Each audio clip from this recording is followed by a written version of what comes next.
Bonjour à toutes et à tous. Bienvenue pour ce nouveau webinaire de décryptage de l'offre de services et de présentation des fonds européens.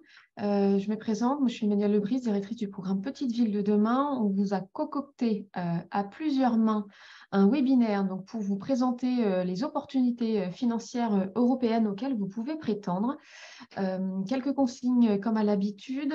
Si vous avez des difficultés de son, de technique, on vous invite à en faire part dans le chat et de consacrer l'onglet questions-réponses que vous trouverez en bas de votre écran pour pouvoir poser les questions aux intervenants et que nous relayerons avec plaisir. Donc, comme à l'accoutumée, on met une nouvelle fois à l'honneur un territoire. Il s'agit aujourd'hui du PETR, du pays de Thiérache, territoire qui compte 74 000 habitants répartis sur un large territoire de 160 communes. Nous avons donc deux témoignants sur ce territoire-ci. Monsieur Muraro, donc animateur commerce et économie de proximité, qui témoignera aux côtés de Margot Carpentier, animatrice leader. Comme je vous le disais, nous associons également des collègues de la NCT. Nous avons donc le plaisir d'avoir avec nous aussi Véronique Menet, qui évoquera avec vous voilà, le fonctionnement des fonds européens et, et de ces différents fonds. Et puis, nous avons aussi le plaisir d'accueillir Alexis Lebras, donc secrétaire général de Leader France, qui évoquera voilà, ces fonds et notamment le FEDER et Leader.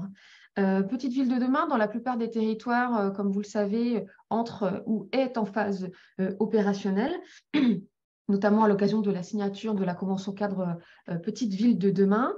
Et pour bon nombre d'entre elles, petite PVD, il s'agit voilà, de trouver des financements pour mettre en œuvre le plan d'action opérationnel et les financements européens aux côtés de l'État, des fonds proposés par les conseils départementaux, les conseils régionaux ou les autres acteurs locaux sont une manne financière importante, peut-être à tort ou à raison difficilement mobilisables, qui prennent le temps à être mobilisés, mais qui sont quand même conséquents et intéressants à mobiliser en faveur des projets. Évidemment, comme à chaque fois, on prévoira en fin de webinaire un temps pour les questions-réponses, mais je vous propose d'ores et déjà et dès maintenant de donner la parole à nos intervenants du PETR, pardon, du pays de Thiérache, pour évoquer leur projet et les modalités financières qui ont permis sa réalisation. Je vous en prie, Madame Carpentier, Monsieur Muraro. Eh bien déjà, bonjour à tous. Rapidement, un point de contexte pour comprendre l'application et la création de cette application. On rayonne sur 4 communautés de communes, sur un territoire assez étendu, avec pas forcément de grosses villes très, très dynamiques. Pourquoi on a réfléchi à cette application? C'est de se dire aujourd'hui, on veut dynamiser notre commerce de proximité pour éviter l'évasion commerciale. Donc, il y a eu une étude qui a été faite et on a développé l'application qui s'appelle Jeux Shopping Thiérache, qui est une application qui se pilote sur un mobile. Mais avant tout, c'est une application de fidélisation pour les habitants du territoire. Donc, si vous pouvez passer juste la slide suivante. Voilà. Donc voilà, on vous remet un petit peu le contexte. Donc comment c'était le déploiement d'une application mobile pour fidéliser les clients en tirage et promouvoir les commerces de proximité. Et pour que ça fonctionne, il y a eu la mise en place d'un animateur 100% dédié à l'animation de ce réseau. Fidéliser les clients qui achètent au local et dynamiser les commerces de proximité. Alors, c'est facile à dire sur une phrase comme ça, mais il faut effectivement s'en donner les moyens. Et il faut aider à la fois les commerçants. Et l'aide numéro 1, c'est cette application, qui est une application 100% gratuite. Les commerçants ne payent rien. Ils ont juste à animer et à dynamiser leur commerce via cette application, qui est plutôt facile à utiliser, hein, puisque, comme je vous le disais auparavant, tout se pilote sur un PC, sur un téléphone.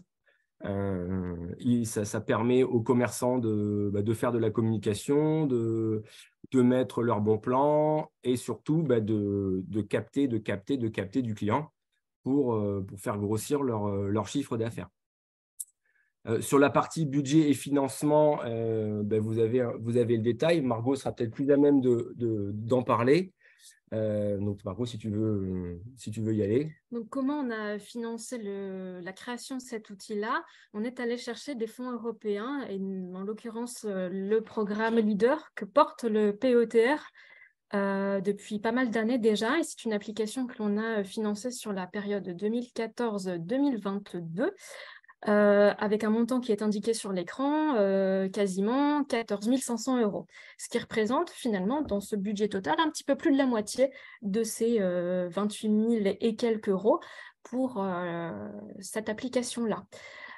Pour avoir la contrepartie nationale obligatoire lorsque l'on mobilise un financement européen, on est allé chercher des fonds région à hauteur de quasiment 8 200 €.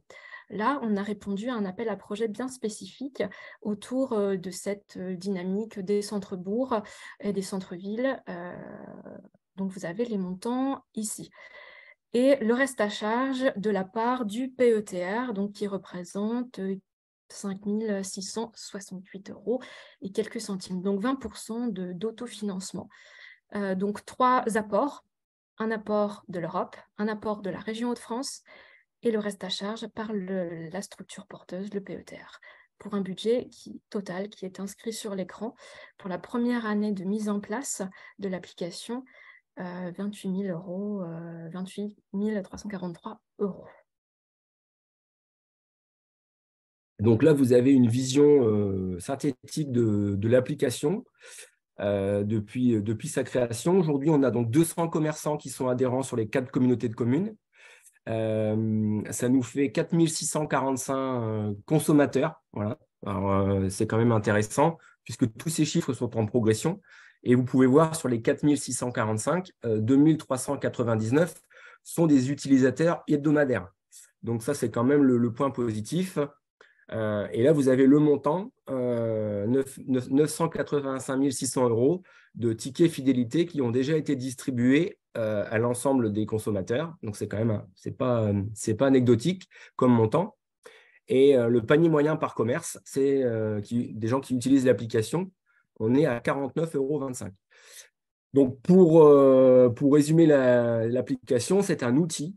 Si les commerçants s'approprient l'outil, c'est formidable, ça le rend très dynamique et ça permet vraiment d'amener du pouvoir d'achat pour les habitants du territoire. C'est vraiment ce qu'il faut retenir, c'est que en utilisant cette application-là, vous amenez à vos habitants une aide sur leur pouvoir d'achat. Et ça fonctionne de mieux en mieux, mais c'est comme je vous le disais juste avant, il faut toujours être proche des commerçants pour les aider, pour les accompagner, pour les aider à utiliser l'application. Dès qu'on est avec eux, dès qu'on les accompagne, on a plutôt tendance à avoir de très, très bons résultats. Et puis, bon, vous avez un petit point là pour l'utilisation. 82% sont des femmes, 15% ont 55 ans et plus. Bon, voilà, c'est une application qui est quand même assez utilisée par une tranche d'âge et une population assez large. Alors, je vois qu'il y a une question sur les types de commerces disponibles sur l'application et qui sont membres de ce réseau-là. On retrouve des commerces très, très variés. De l'alimentaire, des boucheries, typiquement, des librairies. Qu'est-ce qu'on a d'autre? Du service, tout commerce. De la mode, des magasins de vêtements, des taxis. Hôtel, hébergement aussi touristique, me semble-t-il. Du camping, du restaurant, des métiers de bouche. Vous avez vraiment il n'y a pas de frein. Les seuls commerces qui sont un peu plus difficiles de fonctionner, c'est tout ce qui est bar, puisque le tabac, l'alcool, etc., c'est pas forcément mis en avant. Mais en tout cas, tout type de commerce, des esthéticiennes, du coiffeur, tout type de commerce. Voilà. C'est ouvert à tout le monde et comme c'est gratuit, c'est encore plus facile. C'est encore plus facile à la fois de le présenter, de le mettre en place et de l'animer. Merci beaucoup à tous les deux. Est-ce que là, à la volée, vous avez éventuellement en tête d'autres exemples d'actions qui ont fait appel à des financements européens? Oui, je peux parler du leader. Donc, comme mon collègue disait tout à l'heure, cette application-là, en fait, c'est une action d'un plan d'action plus global autour de l'économie de proximité. Et d'autres actions ont été financées par le leader, notamment le recrutement de cet animateur sur la première année de mise en place de l'application. Donc là, on est sur de l'ingénierie. Comme on a besoin de quelqu'un qui anime cet outil, qui va aux côtés des commerçants pour leur expliquer comment ça marche, le PETR a fait appel aussi au programme Leader, au fonds européen, pour pouvoir recruter quelqu'un sur un an. Et aujourd'hui, le poste est pérennisé, puisque l'application, elle existe toujours, elle est en progression constante. Donc, on a besoin de manière pérenne de quelqu'un pour animer cet outil. Y a un curieux qui voudrait avoir accès au lien de votre Ah oui? application. Alors, Si c'est possible. c'est tout simple. Il suffit de taper sur un moteur de recherche « Je shopping TRH » et normalement, je vais le faire en même temps que vous, vous tombez sur le premier lien, l'accès Voilà, le lien. Merci Julie, Timothée. Le lien vient de vous être mis dans le chat. Je vous propose de passer la parole, enfin de poursuivre notre webinaire et vous aurez certainement l'opportunité de témoigner ou de réagir par rapport aux opportunités qui auront été présentées. Véronique Ménez, j'espère que je n'écorche pas votre nom. Dites-moi, j'ai certainement… Si, tout à fait. C'était Ménez, effectivement. C'est pas grave. Désolée. Non, mais merci Véronique d'être parmi nous. Est-ce que vous pouvez prendre la main pour évoquer avec nous les opportunités des fonds européens, comment ça fonctionne, qui gère les fonds, auprès de qui il faut s'adresser, comment les mobiliser? Exactement. Alors, on s'est un peu partagé la présentation avec Alexis Lebras, qui est le secrétaire général de Leader France, qui est une association qui fédère les organisations bénéficiaires de leaders, les GAL, ce qu'on appelle les GAL. Donc moi, je vais me concentrer plus sur le sujet, sur d'autres fonds qui sont les fonds de la politique de cohésion, les fonds FEDER, FSE, FTJ. En l'occurrence, on va plutôt parler du FEDER parce que c'est plutôt ça qui risque de vous intéresser. Peut-être que certains d'entre vous étaient là lors de ce même webinaire organisé, je crois que c'était il y a 2 ans maintenant. Mais les choses ont avancé depuis, donc je peux vous donner encore plus d'informations. Alors, donc les fonds européens, comme vous le savez, l'Europe agit, comme vous le savez peut-être, l'Europe agit en faveur de la réduction des inégalités de richesse entre les territoires de l'Union européenne et dans un souci de développement économique durable et inclusif de tous les territoires de l'Union européenne. Donc, à cet égard, il y a une politique de cohésion, il y a ce qu'on appelle la politique de cohésion. Vous connaissez très certainement la politique agricole, qui est une politique européenne assez connue en France, la PAC. La politique de cohésion au niveau européen, c'est le même budget que la politique agricole. C'est à peu près un tiers du budget européen. Et pour la France, on a une enveloppe de 17 milliards d'euros pour la période de 7 ans, la période 2021-2027, pour cette politique de cohésion. Donc, on n'est pas dans les mêmes proportions que les enveloppes de la politique agricole commune, parce qu'en France, on est des gros bénéficiaires de la politique agricole commune, mais on a quand même des enveloppes assez conséquentes pour agir en faveur de l'innovation, de la transition énergétique et en faveur des territoires en particulier, et aussi de l'inclusion et du cheminement vers la neutralité climatique. Voilà, donc cette politique de cohésion vient aux côtés d'autres politiques européennes qui interviennent en France. Donc, j'ai évoqué la politique agricole. Là, je ne parle que du FEADER, mais il y a également le FEAGA, tout ce qui est premier pilier de la PAC. On a la même chose avec la politique de la pêche en faveur des secteurs de la pêche et de l'aquaculture et en faveur des zones du littoral.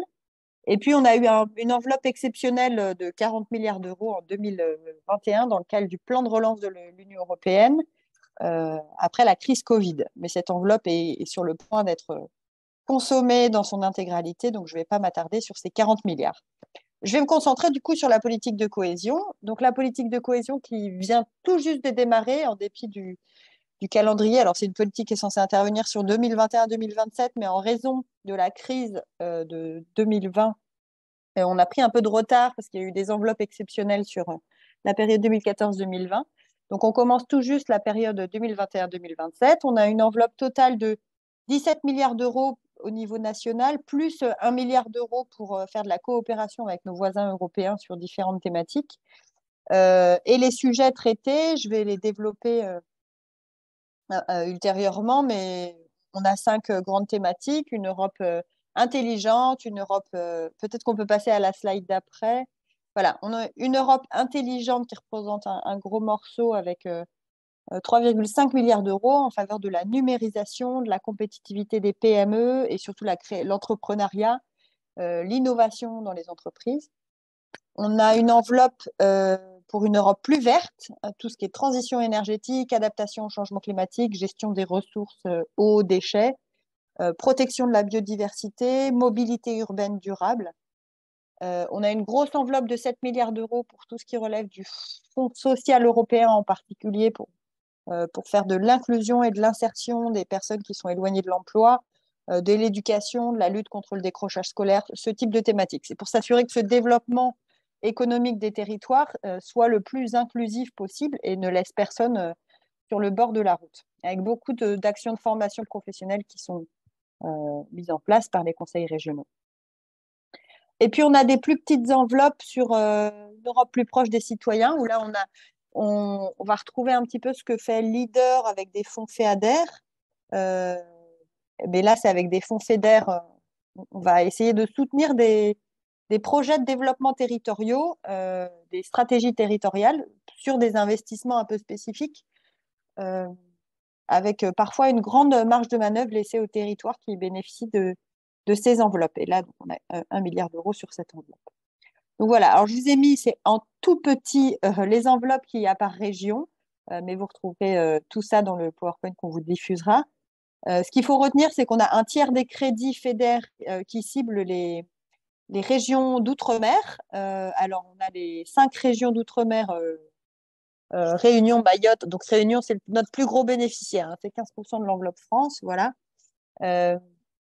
Mais voilà, Martinique, Guyane, Guadeloupe ont des enveloppes très conséquentes par rapport au nombre d'habitants de ces territoires. Et on a aussi Mayotte qui a une enveloppe conséquente. Et puis, on a Saint-Martin aussi, qui, pour diverses raisons, bénéficie aussi d'une enveloppe européenne.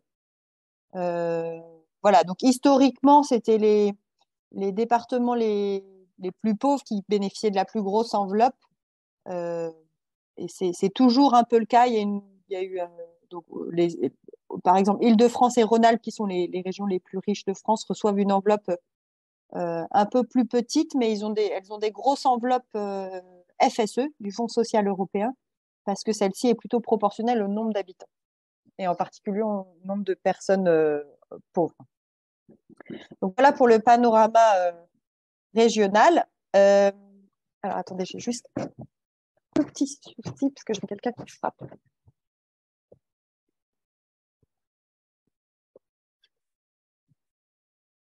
Excusez-moi. Alors, quel est le cadre stratégique pour ces financements? Donc, il y a un cadre stratégique européen, des règlements européens qui définissent qu'on a le droit de quel type de projet on a le droit de financer avec ces enveloppes, qu'est-ce qu'on n'a pas le droit de faire. Ce cadre a été légèrement restreint pour la France.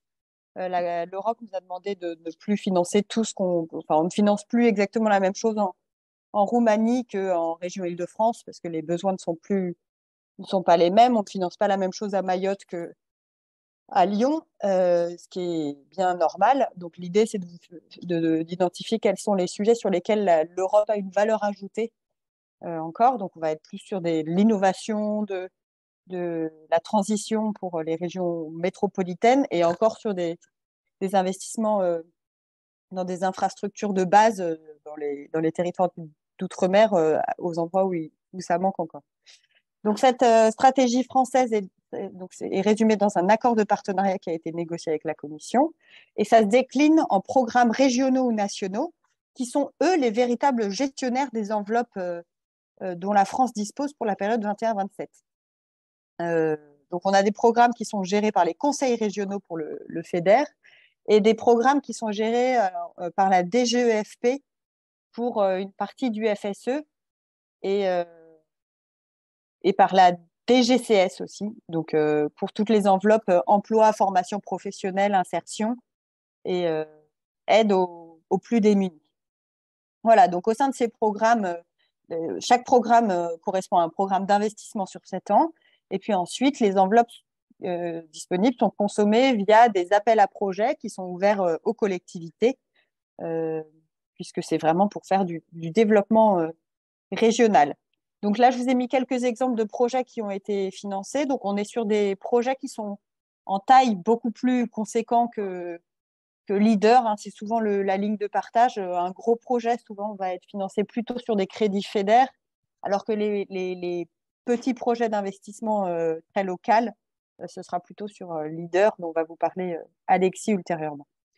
Donc voilà, les types d'investissements qu'on peut trouver, un parc urbain et fluvial, du réaménagement urbain, la valorisation du patrimoine naturel et culturel. Donc là, on a la réhabilitation du Centre national des costumes de scène à Moulins, 1,5 million d'euros de FEDER. Des plateformes technologiques comme en Aura sur l'hydrogène. Un pôle multimodal, donc il y a beaucoup de pôles multimodaux pour encourager à l'utilisation des transports en commun et la limitation de l'utilisation de la voiture. Il y a beaucoup d'efforts dans cette direction. Et puis des enveloppes assez conséquentes pour la rénovation énergétique des bâtiments publics et des logements sociaux dans toutes les régions françaises quasiment.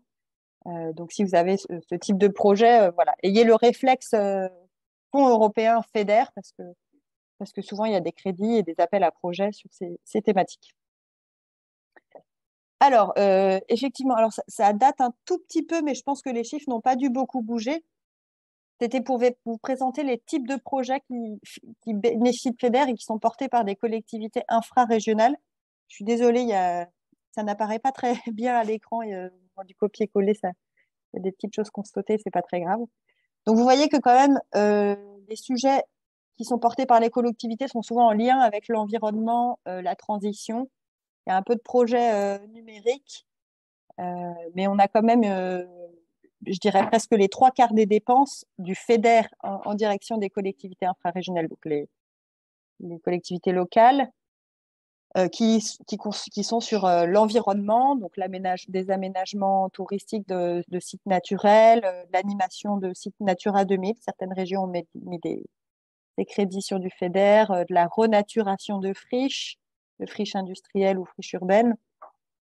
On a une part importante aussi en transition énergétique avec la rénovation énergétique de bâtiments publics, des pôles multimodaux, des chaufferies urbaines, des chaufferies biomasse, des méthaniseurs territoriaux, des pistes cyclables qui vont être financées par du FEDER. On a de l'adaptation au changement climatique avec la mise en place de stratégies d'adaptation, de mesures de prévention ou même de mesures d'aménagement. Alors, plutôt pour des solutions fondées sur la nature, par exemple, la mise en place de zones inondables ou des choses comme ça. Et dans une moindre mesure, on a des projets type numérique, avec des équipements de collectivité, des tiers-lieux, des espaces de médiation numérique, et puis un peu d'inclusion sociale avec des maisons de santé ou des crèches, des équipements sportifs qui peuvent être parfois financés avec du FEDER. Ça correspond assez bien, je pense, aux projets portés par les collectivités Petites Villes de demain. Voilà, pour commenter. Il vous reste à peu près 5 minutes, Véronique.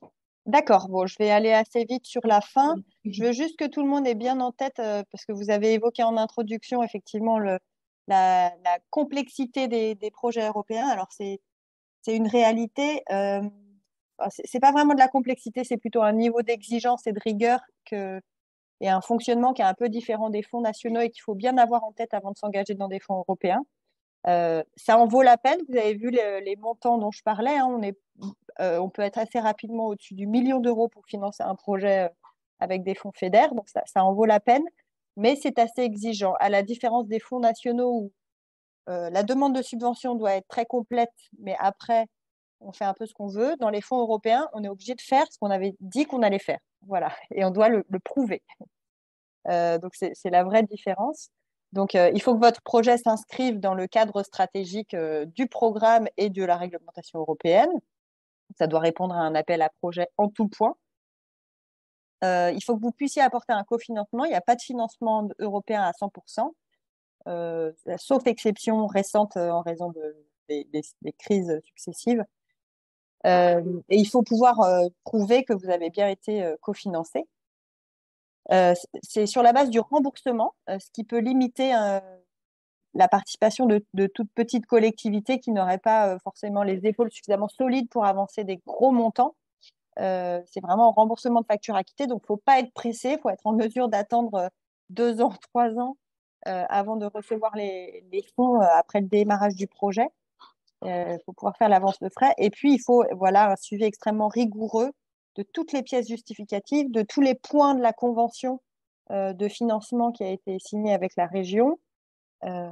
Et non seulement des dépenses, mais également des réalisations, des personnes qui ont participé au projet, des règles relatives à la publicité de la Commission, enfin de l'Europe pour indiquer aux utilisateurs que le projet a été financé par des fonds européens. Voilà, il y a un certain nombre de règles.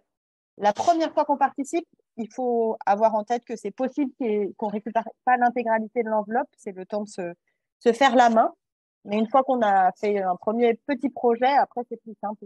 Mais bon, maintenant, pas mal de territoires commencent à être habitués à ces règles. Donc, voilà, n'hésitez pas à vous faire conseiller par ces territoires qui en auraient déjà bénéficié. Et alors, à qui s'adresser pour récupérer ces enveloppes?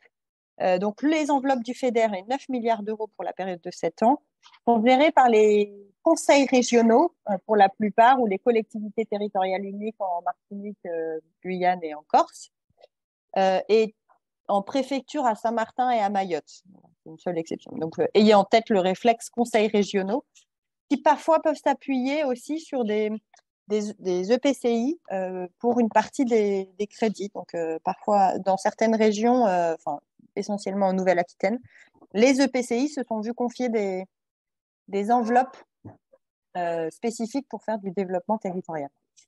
Pour la partie FSE, ce sont les conseils régionaux également et l'État, les services de l'État. Et pour le FEADER, c'est pareil, c'est les conseils régionaux. Donc, en résumé, adressez-vous à votre conseil régional ou regardez sur la page du conseil régional pour aller glaner des informations. Et donc, juste pour terminer, voilà, donc quelle démarche il faut avoir pour aller chercher ces crédits? En fait, il faut que vous soyez au clair sur votre projet de territoire et sur les investissements que vous souhaitez faire. Alors, dans le cadre de PVD, je sais que vous avez cette stratégie territoriale qui est assez claire avec une liste de projets que vous souhaitez faire financer. Et puis, il faut que vous saissiez les opportunités qui existent au niveau de vos territoires, et notamment avec le FEDER ou le FEADER dans certains cas, en fonction des thématiques qui sont financées par chacun de ces fonds. Voilà, pour aller chercher de l'information. Hop, c'est la slide d'après. On a sauté? Non. Oui, c'est ça. Donc, avoir une approche opportuniste, donc essayer de regarder vos projets et ceux qui sont le plus mûrs, voir si vous pouvez aller chercher des crédits européens. Alors, slide d'après. Oui, et renseignez-vous donc sur les différents sites. Nous, on a essayé de synthétiser l'ensemble des programmes d'investissement des régions. Sur le site L'Europe en France, vous pouvez regarder les programmes 21-27, les fiches programmes, voir ce qu'il y a dans votre région en particulier. Aide Territoire est un site qui s'attache à recenser l'ensemble des appels à projets en cours. Donc, je vous invite, puisque non seulement il y a les fonds européens, mais il y a aussi plein d'autres fonds parfois qui sont recensés ici, vous devez sans doute connaître. Oui, effectivement, la direction de programme, enfin l'ANCT en général, je pense, s'appuie beaucoup sur cet outil pour rendre visible effectivement ce qui est accessible, et la direction de programme Petite Ville de demain, depuis le lancement du programme, fait un vrai effort de communiquer sur cette plateforme. Donc, j'ose espérer que c'est connu de tous. Qui est assez fabuleuse, effectivement. Vous mettez stade de foot et hop, il vous propose tous les appels d'offres en cours pour aller financer votre stade de foot. Les sites des régions ou des programmes, donc effectivement, c'est comme ce sont eux qui gèrent les enveloppes, ils sont maîtres du calendrier des appels à projets, etc. Mais mon conseil, c'est d'aller vous renseigner le plus tôt possible, déposer vos demandes de projet le plus tôt possible pour que vous soyez bien informés quand les appels à projets sortent. Voilà. Je vois qu'il y a pas mal de questions dans le chat. Le chat, c'est plutôt de la direction de programme pour D'accord, ok, très bien. tous les liens que vous avez pu évoquer d'une façon ou d'une autre. Dernier peut-être élément sur le slide conseil, ou vous avez fait le tour? Oui, non, c'est ça. Rester alerte sur les réunions d'information qui peuvent exister, les publications. Les régions font un effort pour essayer de rendre accessibles ces fonds au plus grand nombre. Alors, ce ne sont pas leurs fonds, hein, c'est des fonds de la politique de cohésion qu'ils gèrent. Donc, il n'y a pas de raison qu'ils se les attribuent en priorité. Donc, vous avez toute votre place pour aller les chercher. Et soyez informés le plus tôt possible. Essayez de vous... Là, on est en début de programmation, donc les enveloppes ne sont pas du tout encore consommées, mais ça peut aller très, très vite. Donc, je vous invite vraiment à prendre connaissance le plus tôt possible des opportunités de financement qui existent dans vos programmes régionaux pour vos stratégies territoriales. Et donc, associer les partenaires financeurs, et notamment dans le cadre des comités locaux de projet, c'est évidemment associer les conseils régionaux pour la mobilisation de leurs propres fonds, mais aussi des fonds européens. Merci beaucoup, Véronique. Je vais passer la main maintenant à Alexis Lebras, donc secrétaire général de Leader France, pour évoquer spécifiquement de ce fait Leader. Alexis, je t'en prie. Merci beaucoup, Emmanuel. Bonjour à toutes et à tous. Alors, je vais commencer par, et Véronique ne m'en voudra pas, je vais prendre un peu le contre-pied de Véronique, puisque là, elle vous a présenté un panorama rapide de l'ensemble des fonds en accentuant sur certaines choses. Moi, je vais vous dire, les fonds européens, c'est accessible à toutes et à tous. On s'en fait toujours un monstre sur la complexité, sur le délai ou autre, mais Margot, qui est ici dans le panel aussi, qui est présente, pourra dire, c'est une vérité, hein, mais c'est surtout quelque chose qui est tout à fait accessible.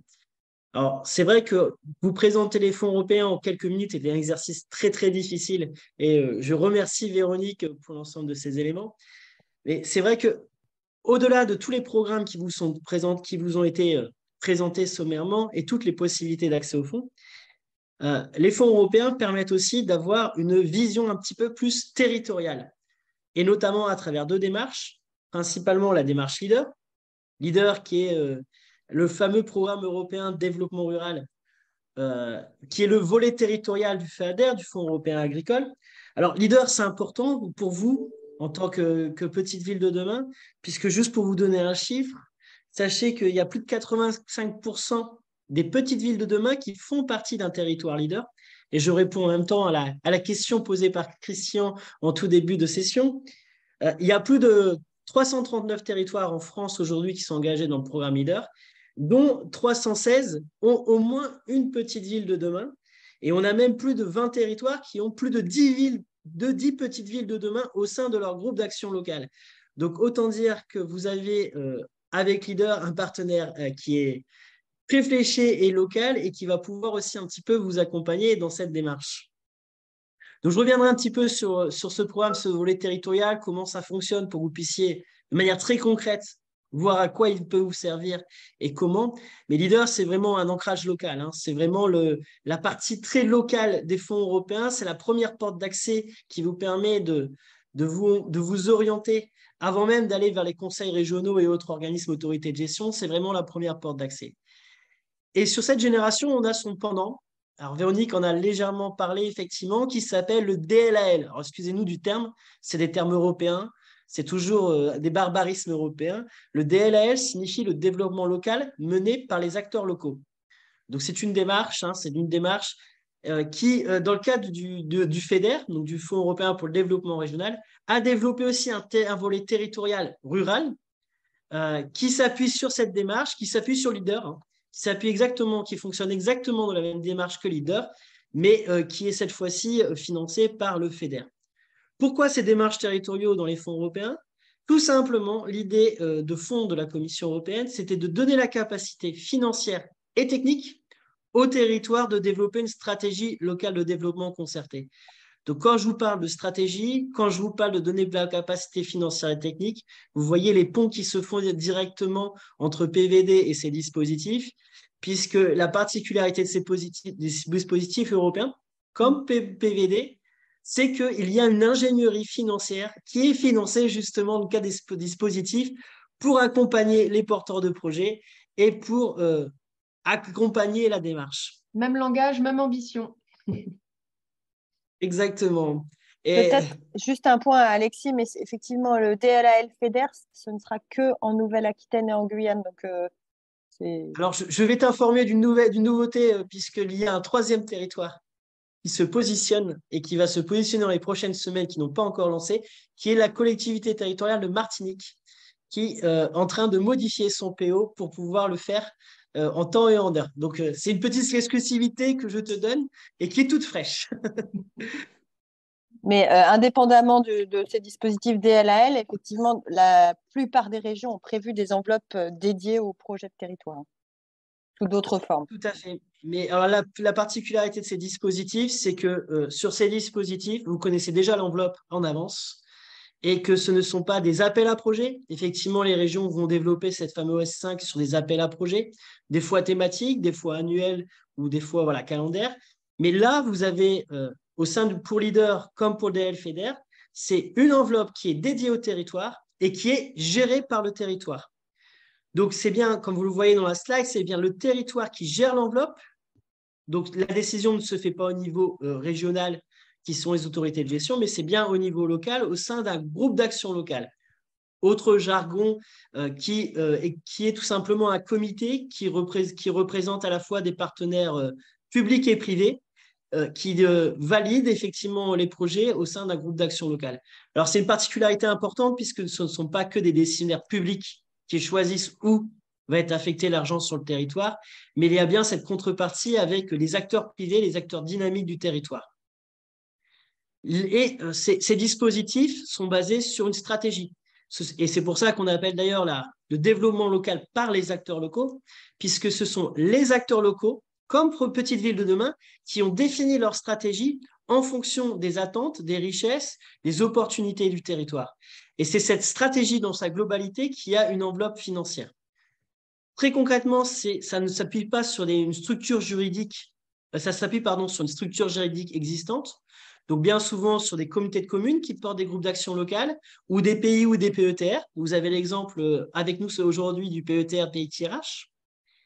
Et comme je vous l'ai dit, comme PVD, et ça c'est un gros plus, chaque groupe d'action locale dispose d'une personne dédiée pour l'accompagnement et l'animation et l'accompagnement de porteurs de projets.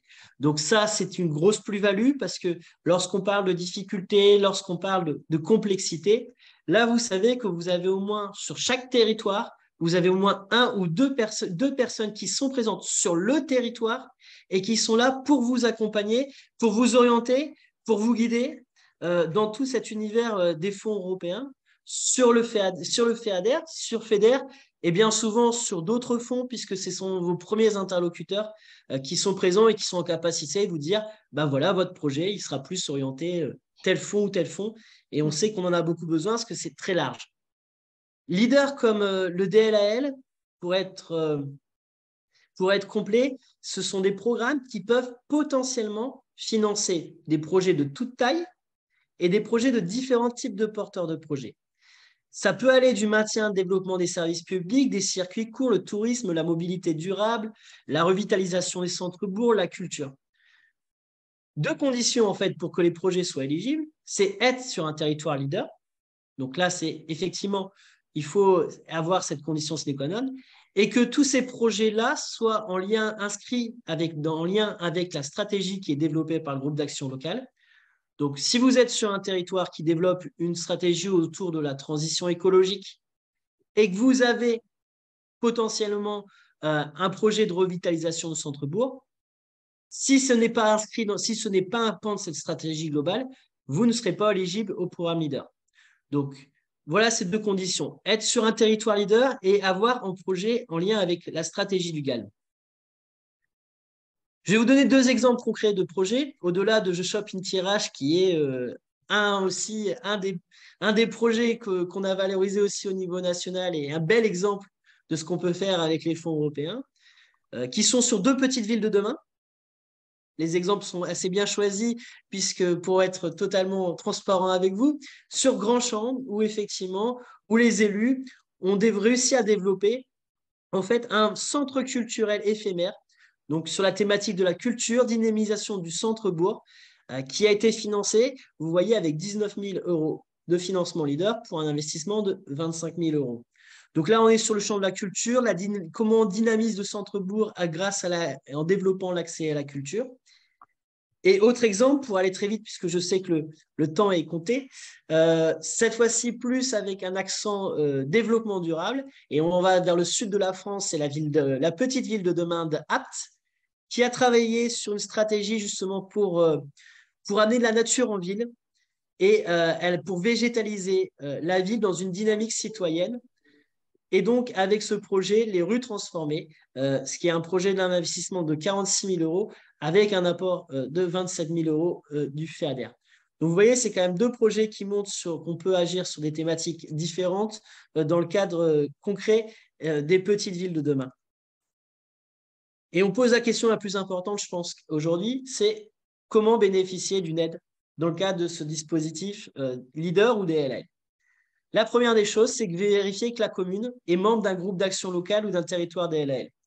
Pour ça, rien de plus simple, vous avez des outils qui existent, vous avez des cartes qui sont très bien faites, que ce soit sur le site du réseau rural français ou sur le site de Leader France, où il vous suffit de taper votre code postal et vous saurez si vous êtes sur un territoire leader.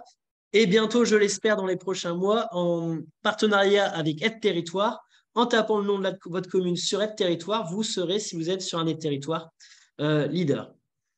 C'est de prendre contact avec justement cet animateur ou cette animatrice de votre territoire qui va vraiment être le premier filtre, qui va vous dire oui, votre projet est éligible à ces dispositifs ou potentiellement justement vous ramener vers l'ensemble des dispositifs que citait Véronique sur le FEDER, les autres lignes du FEDER, le FSE ou encore, là on parle de fonds européens, mais on peut aussi parler de programmes européens avec les programmes Erasmus+, et autres programmes thématiques.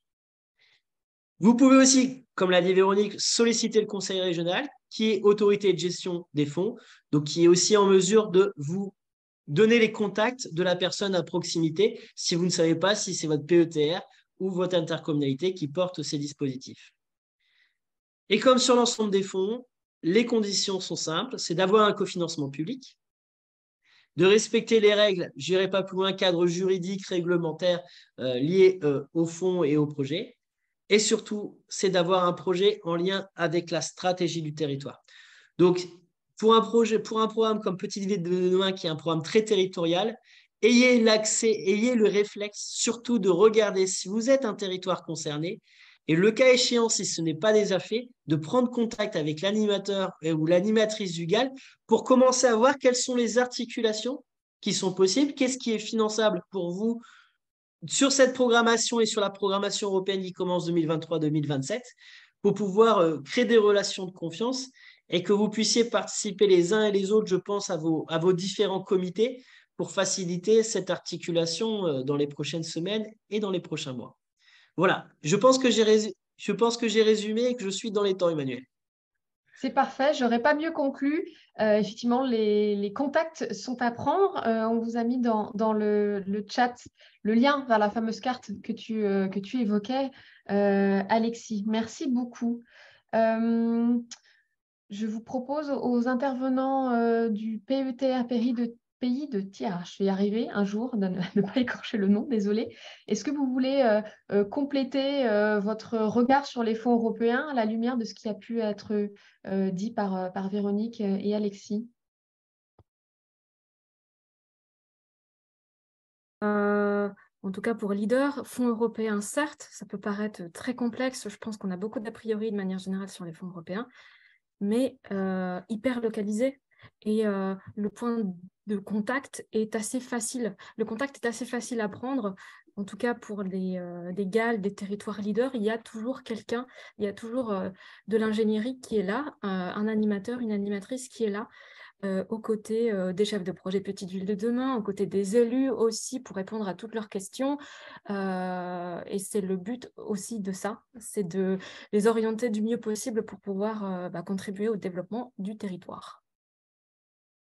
Véronique, est-ce que vous vouliez compléter? Je profite de vous redonner la parole puisque il faut croire que vos propos étaient très clairs puisqu'il n'y a pas de questions. Moi, je voulais juste compléter parce qu'effectivement, la grande force de leader, c'est l'existence d'un animateur, donc une personne physique qui est là pour accompagner les porteurs de projets, accompagner les collectivités, les acteurs qui veulent se faire financer.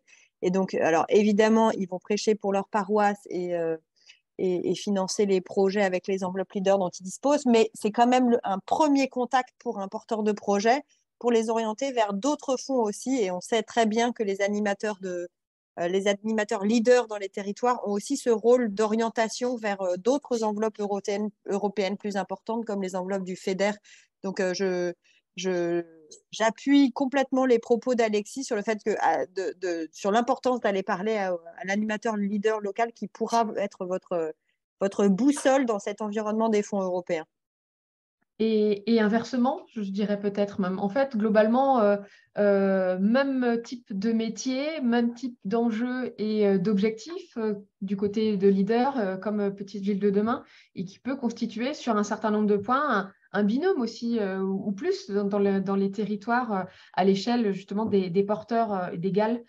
Puisque tu le disais, Alexis, certains GAL, c'est un nombre assez conséquent de petites villes de demain. Alors peut-être pas autant de chefs de projet, mais ça peut constituer un petit réseau d'entraide et d'échanges aussi qui peuvent aider côté petite ville de demain à trouver toutes les opportunités financières que l'on a pu évoquer, et comme tu le disais, Véronique, et qui sont parfois aussi méconnues ou mal appréhendées par les uns et les autres. Alors, une question qui vient de nous être posée d'Anouk, est-ce que les GAL restent les mêmes pour cette nouvelle période de programmation, Alexis? Alors, là, nous sommes actuellement. En fait, les GAL sont entrés actuellement dans une phase de candidature pour la nouvelle programmation. De manière générale, on avait 339 territoires en France.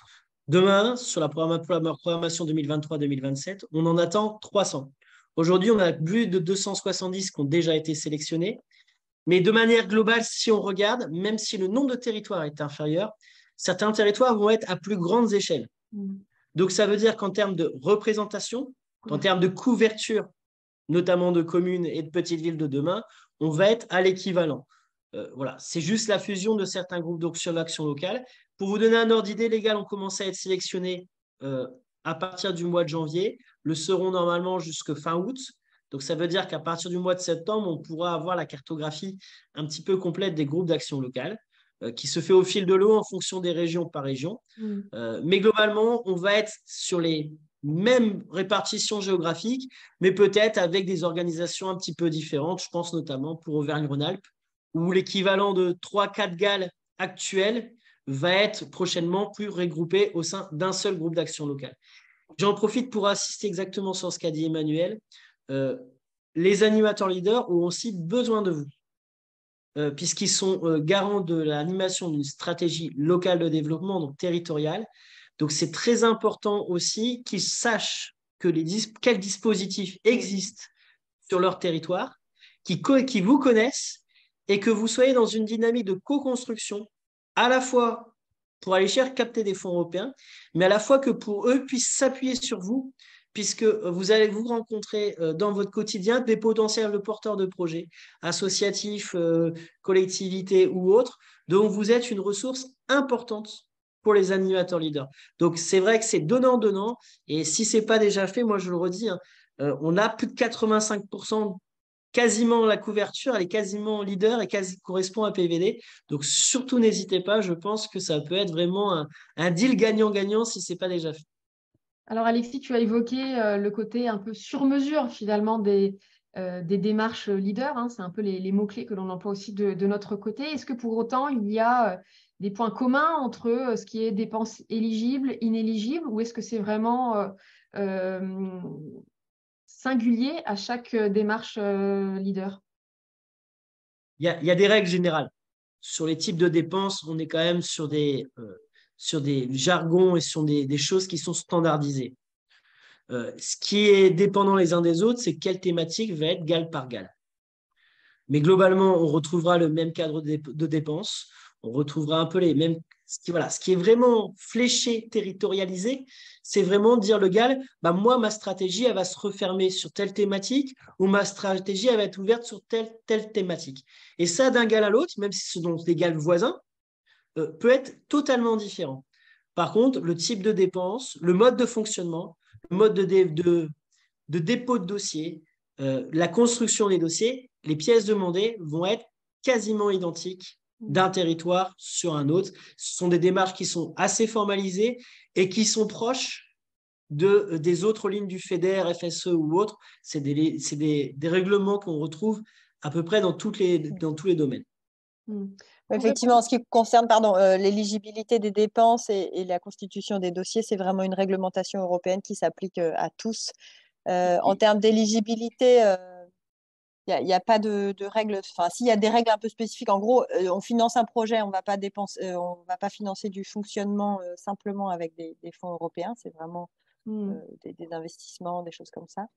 Et la ligne de partage FEDER-FEADER, alors ça dépend de chaque région, mais souvent, on résume les choses de la manière suivante. FEDER il n'y a pas de FEDER à moins de 200 000 euros, quasiment. Alors que, comme nous l'a présenté Alexis, on peut avoir des enveloppes leader pour 15 000 euros, 20 000 euros, ce qu'on ne fait pas avec le FEDER. Donc, il y a quand même une ligne de partage en termes de taille de projet qui est assez claire. Et puis après, il y a d'autres lignes de partage qui peuvent intervenir dans certaines régions. Par exemple, les communautés d'agglo ne peuvent pas être financées par du FEADER, et à l'inverse, les communautés de communes vont être financées plutôt sur du FEADER ou du leader.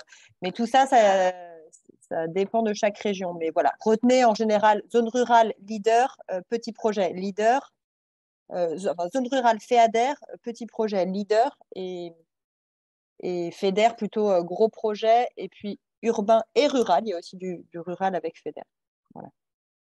Donc, même si vous n'êtes pas couvert par un GAL, les autres, et donc par des fonds leaders, les autres fonds vous sont potentiellement bien accessibles en associant les conseils régionaux. C'est pour répondre à Raphaël. Oui. Dans les programmes FEDER, c'est l'intégralité du territoire régional qui est couvert. Mais les GAL couvrent quand même une très grande partie du territoire.